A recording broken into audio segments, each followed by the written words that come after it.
Well, it all started in 1981. I finished school in 1980. In 1981, I commenced my articles of clerkship in Townsville, where I was born and raised.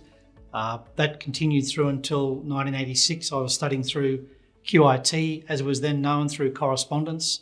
I came down to Brisbane in July 1986, started working at HopgoodGanim. I've been there ever since, and from the time I left school, I've been a litigant, and that's what I've done.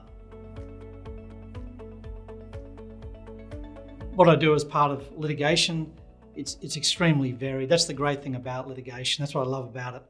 Not only the cut and thrust, but the variety. I don't do the same thing every day, every week. Every day is, tasks and jobs and matters are very different. So the work is, extremely satisfying in that regard.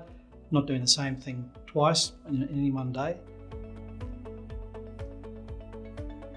So what I do primarily, being a commercial litigation lawyer, but it's far more extensive than that. I appear in royal commissions, I run cases in the Federal Court, Supreme Court, District Court, all commercial related matters. I also am a legal advisor to a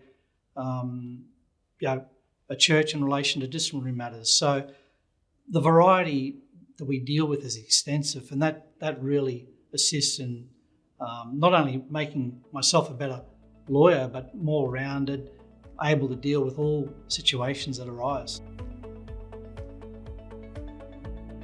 So I'm about to approach my 4th decade as being a litigation lawyer at HopgoodGanim. It's fair to say quite a few things have changed since I started at HopgoodGanim in 1986, not the least of which is hairstyles and whatnot. Thankfully, they're a bit more shorter these days and a bit more tidier. But in all seriousness, there's been one constant throughout that, and that has been the mentorship, the training, looking after people we work with, but you've only got to look at the press today and to see how things have changed. Things are changing very, very quickly, and I myself have to adapt to that change as well, even though I still don't do my own typing. But you've got to adapt to change, and we do the best we can on that. But just the way we work, people working from home, COVID contributed to that. The way we do work in the office, and obviously more streamlined, more efficient. But what we don't, and what hasn't changed in nearly 40 years of practice, are the absolute fundamentals: strategy, preparation, thoroughness, and absolute care factor for the client.